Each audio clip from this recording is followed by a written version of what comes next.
Tayo manalangin. Ayan, isang magparangal po sa atin lahat. Manalangin po tayo ayon sa ano ng panalangin natin kasalanan.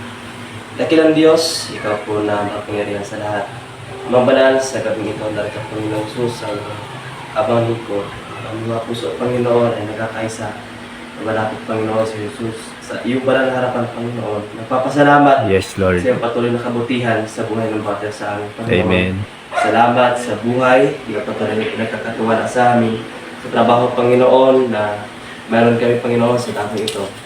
At hindi po, Panginoon Jesus, sa mga biyaya, material, maging spiritual na mga biyaya, Panginoon, amin po ito. Lubos na pinagpapasalamat sa mga nakakatan, Panginoon. At sa gabi ito, dakilang Diyos, narito po ang aming mga kaluluwa. Nagkakaisa, Panginoon, kami kalooban mo ng karunungan na mumula sa iyo, Panginoon. Amen. Ang mga puso ay gawin mong handa, Panginoon, sa bawat salita na aming mga pininggan, maging aral, Panginoon, sa amin po mga buhay. Yes, Lord. Claim the victory sa activity, Panginoon, sa devotion Amen. na ito, Panginoon. In the mighty name of Jesus Christ, we pray. Amen. Praise God. Amen. Isang mapagpalang gabi mga kapatid. Sir, isang mapagpalang gabi. Mga sir, mga kasamang trabaho. Sa gabi ito yung ating topic ay tungkol sa buhay ng tao. Sa aklat ng unang Pedro chapter 3 verse 18, sapagkat si Kristo na walang kasalanan ay namatay ng minsan para sa inyo, para sa inyong mga kasalanan, upang iharap kayo sa Diyos. Siya ay namatay ayon sa laman at muling inuhay ayon sa Espiritu. Isa pa ulitin ko sa unang Pedro chapter 3 verse 18, sapagkat si Kristo na walang kasalanan ay namatay ng minsan para sa inyong mga kasalanan, upang iharap kayo sa Diyos. Siya ay namatay ayon sa laman at muling binuhay ayon sa Espiritu. Sinasabi ng mensahe na si Kristo na walang kasalanan namatay para sa mga makasalanan. No? Na tayong mga buhay ay hiharap sa Diyos na nang walang kapintasan, nang walang luhi, sapagkat tayo ay makasalanan. Na walang matuwid, wala kahit isa, walang mabuti. Lahat nga tayo makasalanan. Upang iharap tayo sa Diyos, mayroong isang tao nagkatuwang tao, no, pumunta dito sa lupa, no, dumating dito sa lupa, sa daigdig nito upang sagipin tayo, upang iligtas tayo sa kamatayan. Dahil na tayo may kamatayan ay magkaroon ng buhay na walang hanggan. Sapagkat sinasabi nga ng mensahe ito na namatay si Jesus ay namatay ayon sa laman at muling binuhay ayon sa Espiritu. Mangyari na tayo mamatay ayon sa laman. Babalik tayo sa alabok, yung katawang lupa, babalik sa alabok. At yung Espiritu ay babalik sa Diyos na nagbigay nito. No, haharap tayo sa Diyos, sa ating Ama na sa langit. Pero merong tagapagligtas na nagbuwis ng buhay, naghandog ng buhay, nagtalaga ng buhay para tayong mga makasalanan, sinasabi dito, ay mapabanal sa harap ng Diyos. Dahil walang babaero, no, walang nanakaw, no, walang makasalanan na pupunta ng langit. Amen?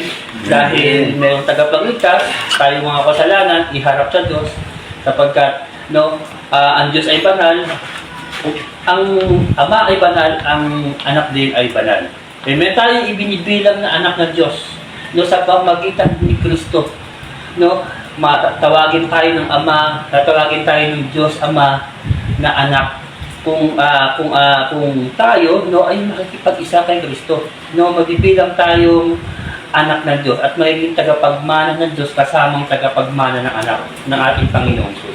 Sinabi dito sa aklat ng Roma chapter 5 verse 8, ngunit ipinadama ng Diyos ang kanyang pag-ibig sa atin nang mamatay si Kristo para sa atin nung tayo'y makasalanan pa. Ito nga, legend, na nung tayo'y makasalanan pa, nung ipinadama ng Diyos yung kanyang pag-ibig sa atin, nung tayo'y makasalanan pa.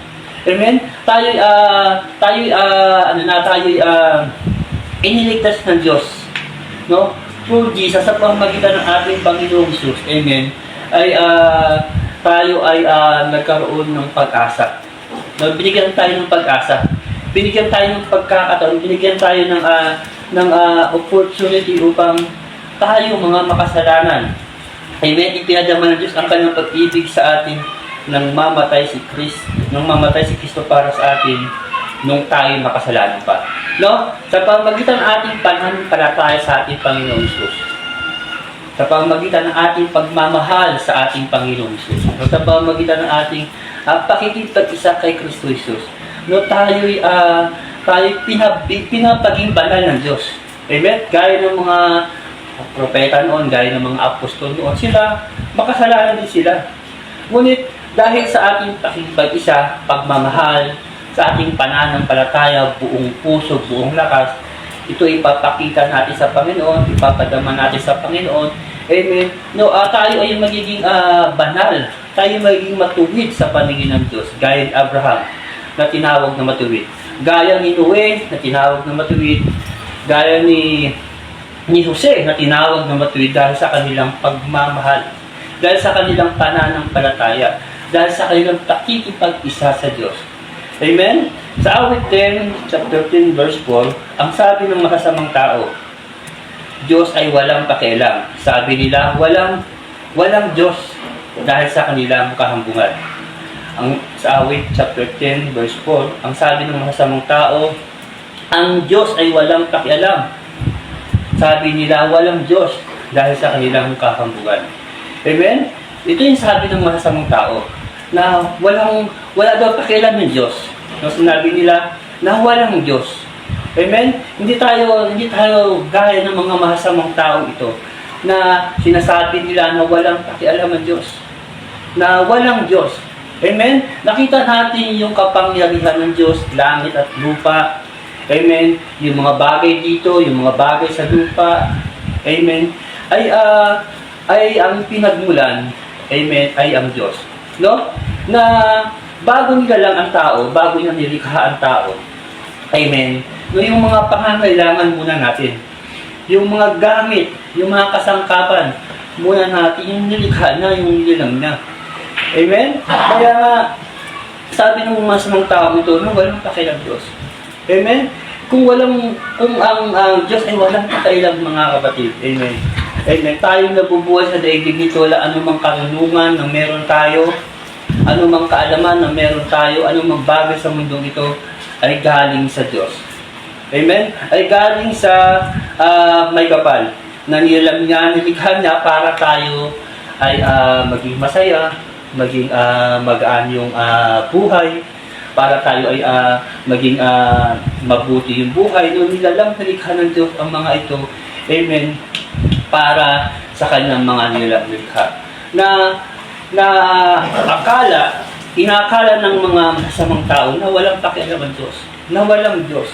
Amen? Tayo, no, itinutuwid tayo ng Diyos, tayo ay dinidisiplina ng Panginoon upang sa pamamagitan nito, no, ng mabuting balita, sa pamamagitan ng salita ng Diyos, mapabuti tayo. No, maging maganda yung buhay natin. Amen, maging kalugod-lugod yung buhay natin. No, ganyan ang Diyos, no, pinapakailaman tayo. Amen, yung buhay mo, yung buhay ko, yung buhay nila, papakailaman ng Diyos yan. Gagamitin niya yung mga bagay-bagay para magising tayo. Mga pagsubok, mga problema, amen, dadanasin natin, walang ligtas. No, pagdating sa mga ganyan mga alalahanin sa buhay. Darating tayo sa problema, pagsubok, dyan natin tatawagin ang Diyos.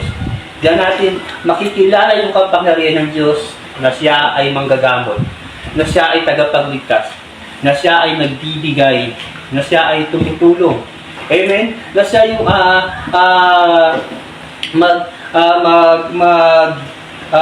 siya yung magbibigay ng buhay natin, magbibigay ng lakas natin. Siya yung magbibigay ng tagumpay natin. Amen? Ganyan ang Diyos, no? Meron siyang pakialam sa atin. Kung ganyan niya tayo kamahal. Dahil kung hindi tayo mahal ng Diyos, hindi niya papakialaman yung buhay natin. Through Word of God, sa pamamagitan ng salita ng Diyos, itinutuloy tayo, dinidisiplina tayo. Kaya nga, kung ang magulang, pinapalo yung anak kasi mahal niya. No? May pakialam siya sa kanyang anak. Amen. Gayon din ang ating Panginoon na may pakialam ang Diyos sa atin.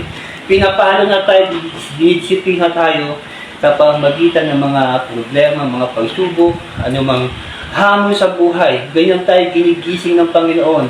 Pag dumating yan sa buhay natin, amen, wala tayong ibang hahanapin, wala tayong ibang tatawagin, hindi sila, sapagkat wala silang kapangyarihan, wala silang kakayahan. Amen. Ang gagamitin ng Diyos yung mga ganyang mga bagay. Amen. Para gisingin tayo at lumapit sa Kanya.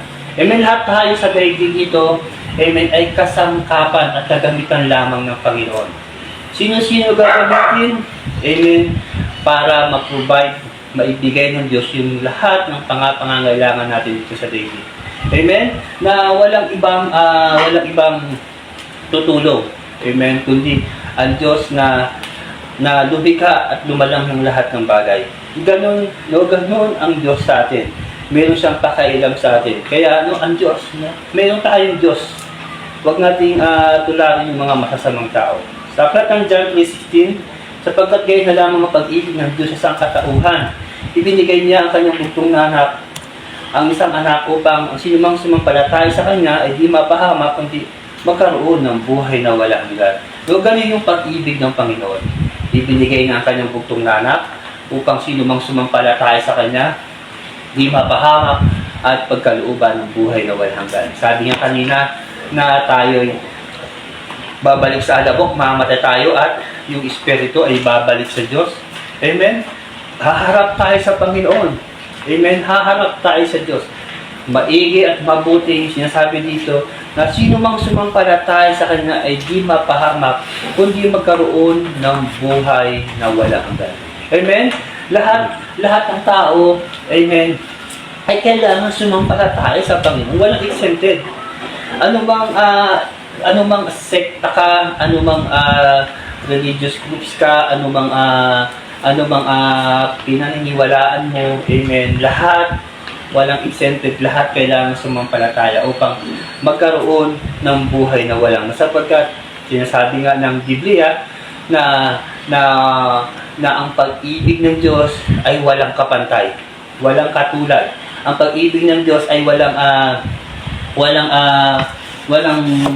kaparihas, no? Walang hihigit sa pag-ibig ng Diyos, sapagkat sinong magbibigay ng anak para sa kasalanan ng isa, sinong ibibigay yung anak para sa kasalanan ng dalawa? Wala po, wala. Kahit ako may anak, ako ibibigay ko sa kasalanan ng tao ito para makulong yung anak ko, para mamatay yung anak ko. Wala pong magulang na ibibigay yung anak para sa masamang tao ito. Lahat po tayo masasama.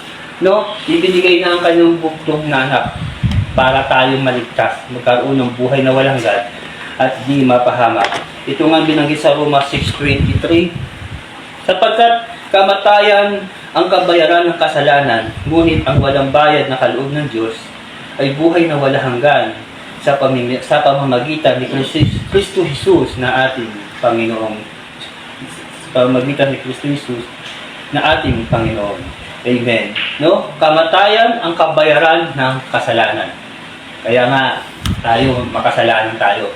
Ang kabayaran, kamatayan. Ngunit, sinasabi dito, ngunit ang walang bayad na kaloob ng Diyos, yung libre, amen, na walang bayad na kaloob ng Diyos ay buhay na walang hanggan sa pamamagitan ni Kristo Jesus na ating Panginoon. Amen? No libre, walang bayad. Amen? Walang bayad yung buhay na walang hanggan sa pamamagitan ni Kristo Jesus na ating Panginoon. Amen? No, lahat dito sa daigdig, lahat mabuhay ka, kailangan mong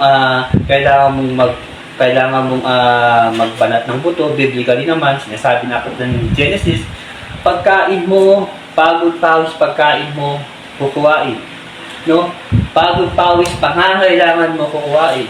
Amen, kailangan mo talaga magtrabaho, kailangan mo talaga magbanat ng buto, amen, para mabuhay sa daigdig nito. Amen, ngunit yung buhay na walang hanggan na sinasabi dito, sa Roma 6:23, ang walang bayad na kaloob ng Diyos ay buhay na walang hanggan sa pamamagitan ni Kristo Jesus. Amen? No, through Jesus, sa pamamagitan ng ating Panginoon Jesus. Amen? Hindi man natin kayang bayaran yung ginawa ng Diyos lahat ng ibinigay niya sa atin. Di man kayang ating bayaran yung pagmamahal ng Diyos na ibinigay niya sa atin. Yung sakripisyo ng ating Panginoon. Di man natin kayang bayaran yan. Amen? No, maibigay lang natin sa Panginoon yung pananampalataya. No, yung buong puso tayong sumampalataya sa Panginoon. Amen. Gawin natin ito. Amen. Amen, upang yung ating mga kasalanan ay mabayaran natin sa pamamagitan nito. Amen? Sa ikalulugod ng Diyos, sa ikakalwalhati ng Diyos, na sa pamamagitan ng ating pananampalataya, mabayaran natin yung ating mga kasalanan. Amen? At amen, hallelujah. At hindi lang ito mabayaran natin sa pamamagitan nito. Hindi biglang patayin ng Diyos ng sukli. Susuklian ng Diyos yung ating ginawa sa daigdig nito. Naglingkod tayo sa Panginoon, sumunod tayo sa Panginoon. Amen? Nagsuko tayo ng buhay sa Panginoon, pinagsisihan natin, pinalikuran natin ating mga kasalanan, at nagtalaga tayo ng buhay. Sinabi nga sa aklat ng Hebreo, naunawaan ni Jesus ang kahulugan ng pagsunod sa pamamagitan ng pagtitiis. Amen? Pagtitiisan mo talaga. Amen? Iwasan yan, tanggalin yan, pagtitiisan mo talaga, hubarin yan, kalimutan yan. Pagtitiisin mo talagang iwanan yung mga bagay-bagay na kinapuputan ng Diyos. Diyan, yung kasalanan iyan. Amen. Kailangan mo talagang iwanan, hubarin yan. Amen. Sa pamamagitan ating pananampalataya. Amen. Mapapakita ito. Mapapadama natin ito sa Panginoon. Amen. Susuklian tayo ng Diyos. Gantihan tayo ng Diyos. Amen. Higit pa sa ginawa natin. Amen. Mababago ang buhay natin. Tulungan tayo ng Diyos makalaya dyan sa ganyang gawain mundong ito. Tutulungan tayo ng Diyos na mapagtagumpayan niyang ating paniniwala. Tutulungan tayo ng Diyos na maging liwanag. Amen. Yung maging liwanag yung ating kapalaran, at yung liwanag na ito ay magiging ilaw sa maraming tao upang maraming maliwanagan ng buhay at makapanumbalik sa Panginoon. Amen? Do ganun babayaran ng Diyos yung ating mga gawa, sapagkat ang Diyos nga yung gumaganti pala, sa ngayon gumaganti tayo sa gawa ng tao. Kapag ginawa natin yung kabutihan para sa ikalulugo ng Diyos, may gantihan lahat. Ngunit kung ginawa natin kasamaan, amen, sa kapuputan Diyos, lahat ng bagay dito sa lupa ay may kabayaran. Amen? Kaya nga wala na tayong hahanapin pa kundi ang ating Panginoong Jesus. Siya yung ating tagapagligtas. Huwag nating hanapin sila ng mga nilalang ng Diyos, sapagkat tayo nga ng nilalang ay may hanggan ng buhay. Hanapin natin yung Diyos na walang hanggan, sapagkat siya nasa kaya na ang lahat ng bagay. Sa Pahayag chapter 21 verse 8, subalit malagim ang kasapitan ng mga duwag, ng mga taksil, ng mga nagpasasa sa kasuklang-suklang na kahalayan, ng mga mamamatay tao, ng mga nakikiapid, ng mga mangkukulam, ng mga sumasamba sa Diyos-Diyosan, at lahat ng mga sinungaling. Ang magiging bahagi nila sa lawa na nagliliyab na asopre, ito yung pangalawang kamatayan. Maliwanag na mayroong pangalawang kamatayan. Dito sa lupa, walang forever dito. Panandalian ng buhay. Lahat panandalian lang. Pero sinasabi ng Biblia, mayroong pangalawang buhay. Ito nga yung buhay na walang hanggan. Amen. Sa piling ng Panginoong Hesus at ang kamatayang walang hanggan. Ito yung magiging bahagi nila sa lawa na nigliyab na asupre. Ito yung pangalawang kamatayan na sinasabi ng aklat ng Pahayag chapter 21 verse 8. Malagim ang kasapitan ng mga diwag. Amen. Kapatid, laban natin yung ating pananampalataya. Amen. No, wag natin tatalikuran ang Panginoon. Harapin natin ang Diyos. Amen. No, laban. Amen. Ilaban natin yung ating pananampalataya. Ano mang problema ng pagsubok sa buhay, lingkod tayo sa Panginoon. Samba tayo sa Panginoon. Amen. Ng mga kasapitan ng mga taksil. Amen. Taksil hindi lang ito tungkol sa pag-aasawa. Amen. Kapag tayo ay nagmahal, ang Panginoon natin, mahal tayo. Amen. Biblically, sinasabi ng aklat ng Mateo, unang utos, mahalin mo ang Diyos ng buong puso, buong isip, at buong kaluluwa. Ito yung pinakadakilang utos. Ito yung pinakamahalagang utos. Ito yung unang utos, no? Ang Diyos mo na ang mamahalin mo. Kapag binahal natin yung mga bagay-bagay sa mundo ito, amen, bago ang Diyos. Amen. Sinasabi ng Biblia na sinasabi ng Biblia, nung nag-taksir tayo sa Panginoon. Amen? At pangalawang utos, binabanggit doon, ibigin mo yung kapwa gaya ng pag-ibig mo sa iyong sarili. Kailangan, no, una lagi ang Diyos. Mahalin mo ang Diyos. Kaya nga, sinasabi dito, kasapitan ng mga taksil, ayan, yun yung mga taksil, na mga nagpapasuklam, nagpapasasa sa mga suklam-suklam na kahalayan. Amen? Maraming mga iba't ibang bagay sa daigdig nito kung saan tayo nagpapasasa. Amen? Marami tayong ninanasa sa daigdig nito. Trabaho, pamilya, mga bagay-bagay na pinagkakabalhan natin, negosyo, ano mga bagay sa mundo ito. Amen? Sinasabi dito, mga nagpasasa. Amen? Ang tawag dito ay kahalayan na kapag, amen, tayo ay nagpasasa na sa mga bagay sa mundong ito at wala na yung puso natin sa Panginoon. Tawag dito, nagpasasa sa mga suklam-suklam na kahalayan. Pasasapitan ng mga mamamatay tao. Walang mamamatay tao. Mga nakikiapid. Isa ito sa mga kamag-anakan ng mga taksil, no? Mga nakikiapid.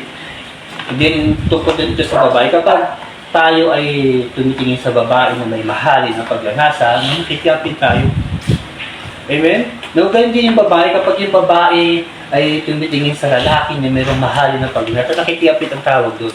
No, ganyan din naman kapag tayo ay mayroon tayong pinaginasahang bagay, amen, sa mundong ito, gaya ng sasakyan o anumang mga bagay-bagay, cellphone, TV, bahay, lupa, lahat ng bagay na pinaghanasahan natin, amen, ay kapag ito ay yung buong buhay na natin, buong panahon na natin, buong oras na natin, amen, ay nandito, amen, sinasabi dito ay nakikiapit ka na sa Panginoon. Kaya nga, yung mga taong nagmamahal sa Panginoon, inuuna lagi yung Panginoon. Iniibig lagi yung Panginoon, hindi yung mga bagay-bagay sa mundo ito. Sa aklat ng Juan, sinasabi, amen, ang bawat umiibig, no, sinasabi doon, ang bawat umiibig ay sinasabi doon, ang bawat umiibig ay mahal ng Diyos. Ang hindi umiibig ay hindi nagmamahal sa Panginoon. Kaya nga, amen, no, kasapitan ng mga nakiapid, kasapian ng mga mangkukulam, ng mga sumba-samba sa Diyos-Diyusan, at lahat ng sinungaling. Amen?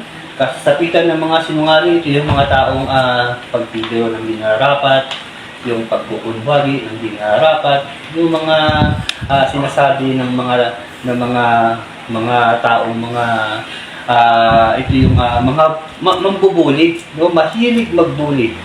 Amen? Hindi lahat ng tao, mga kapatid, ay meron tayong kanya-kanyang pag-uugali. No, hindi lahat kapariho mo, hindi lahat kaparihan niya. Sa magkakapatid na sa magkakapatid, hindi lahat pari-pariho tayo, hindi lahat pari-parihas. Amen, ganyan tayo mga magkakapatid kay Kristo. Hindi lahat pari-pariho, hindi lahat pari-parihas. Pero tayo mga magkakapatid kay Kristo, yung puso natin ay sa Panginoon. No, yung puso natin ay inuuna yung Panginoon. Gaya natin kamahal yung Panginoon. No, takot tayong manakit ng kapwa, takot tayong manghamak ng kapwa, takot tayong magsinungaling sa kapwa. No, yan yung mga taong nagmamahal sa Panginoon. Ang magiging bahagi nila, sinasabi dito ng mga kasapian ng mga taong ito, ang magiging bahagi nila sa lawa na nagiliad na asopre, ito ang pangalawang kamatayan. Sa Gawa chapter 17 verse 25, hindi rin siya nangangailangan ng anumang tulong upang ilingkod ng tao. Sa halip, siya ang nagbibigay ng buhay, hininga at lahat ng bagay sa sangkatauhan. Amen. Sinasabi din ng mensahe, hindi rin siya nangangailangan ng anumang tulong mo o paglilingkod ng tao. Amen? Hindi siya nangangailangan, kapatid, sapagkat Sinasabi ni sa halip, siya ang nagbibigay ng buhay. Hininga at lahat ng bagay sa katuhan. Kaya, hindi na kailangan ng tulong mo para sa pangangailangan ng Diyos. Hindi na kailangan yung paglilingkod mo para sa pangangailangan ng Diyos. Sapagkat lahat ng bagay sa mundo ito ay sa Diyos. Amen? Yung buhay, yung lakas ay sa Diyos. Kaya hindi kailangan ng Diyos yung tulong mo. Amen? Para sa pangangailangan ng Diyos. Hindi kailangan ng Diyos yung paglilingkod ng tao kasi lahat ng pangangailangan natin, amen, nasa Kanya na. Amen, ibinigay niya na. Ngayon, kailangan natin ang ating Panginoong Diyos. Kailangan natin ng Diyos. Amen? No, kasi lahat ng pangangailangan natin ibinigay niya ng Diyos. Amen, mga bagay sa mundong ito para sa ating kakasiya, lalo na para sa ating ikakabuti, binigay ng ating Panginoong Diyos. Amen, ang kailangan ng taong ating Panginoong Diyos. Maglingkod tayo sa Panginoong Diyos. Amen. Itong buhay na ito ay paggamit natin sa ating Panginoong Diyos. Amen. Kailangan mo si Jesus sa ating buhay. Kailangan natin si Jesus sa ating buhay. No, magtalaga tayo ng buhay para sa Panginoon. Aklatang 1 chapter 16 verse 8. Last verse na tayo. 1 chapter 16 verse 8. Pagdating niya ay kanyang patutunayan na mali ang mga taga-sanlibutan tungkol sa kasalanan, tungkol sa katwiran, tungkol sa paghahato ng Diyos. 1 chapter 16 verse 8, last verse na to. Pagdating niya ay kanyang patutunayan na mali ang mga taga-sanlibutan tungkol sa kasalanan, tungkol sa katwiran, tungkol sa paghahato ng Diyos. Amen? Patutunayan niya na mali ang mga taga-sanlibutan. Amen? Hindi yung manalangin lang tayo sa Panginoon. Hindi tayo magsimba. Amen? Sinasabi ng Kasutan, mali yan. O hindi yung manalangin lang tayo, mali yan. Amen? Hindi yung sumampalataya lang tayo sa Panginoon, mali din yan. Hindi yung magmahal tayo sa Panginoon. Amen? Mali din yan. Sabi ng kasulatan, sa aklat ng Juan, amen, hindi lahat ng tumatawag sa pangalan ko, Panginoon, ay papasok sa kaharian ng langit, kundi yaon lamang sumusunod sa kalooban ng aking Amang nasa langit. Amen? Na kahit na kapatid, amen, o kahit na, amen, ikaw ay sumasampalataya sa Panginoon, umiibig sa Panginoon, nasa puso mo yung Panginoon, nasa isip mo yung Panginoon, hindi mo nalilimutan ng Panginoon, yung hinahanap pa rin ng Panginoon yung pagmamahal. Yung pagmamahal na nasa puso, hindi sa muso. Yung hinahanap pa rin ng Panginoon yung pananampalataya mo. No? Yung sa gawa, hindi sa ngawa. Sapagkat nabubuhay tayo, amen, nabubuhay tayo dahil sa ating Panginoon. No? Ang kailangan, amen, ng tao ay sumunod sa ating Panginoong Diyos. Amen, dahil sa pagsunod natin sa Panginoong Hesus, gaya ni Abraham, gaya ni Jose, no, gaya ni Noe, amen, ay tinuro silang matuwid ng Panginoon. Makasalanan sila, pero sumunod sila sa Panginoon. Pinakita nila yung pagmamahal at yung pananalig nila sa ating Panginoong Diyos. Ako'y manalangin bilang pagkatapos. Mahal na Ama na nasa langit, Diyos na makapangyarihan sa lahat. Ama, maraming salamat po sa mapagpalang gabi ito. Patuloy niyo po gamitin ang lugar na ito, Panginoon. Patuloy niyo po gamitin ang bahay na ito, Panginoon.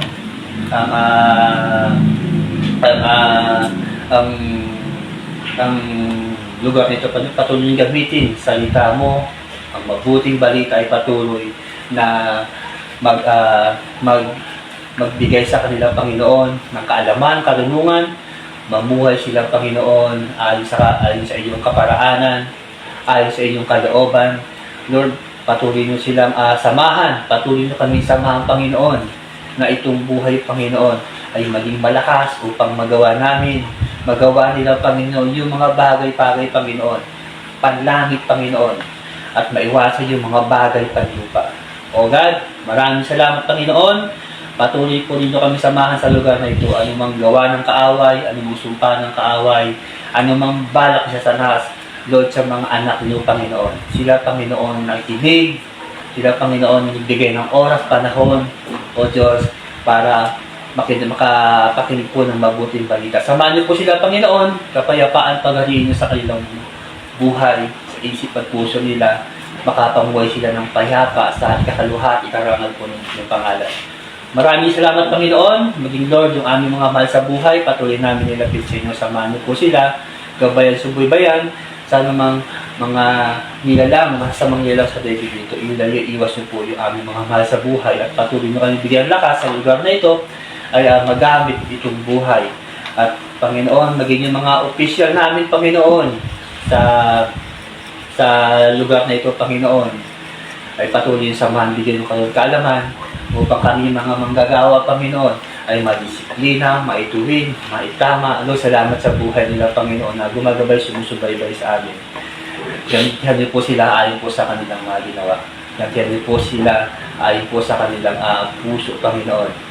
Purihin ka, Panginoon, luwalhatiin ka. Maraming salamat po. Papol sa iyo, parangal sa inyo. Ito aking panalangin sa pangalan ni Jesus. Ang lahat ay magsabi ng Amen. Amen. Amen. Oh, praise the Lord. Salamat. Sir, thank you.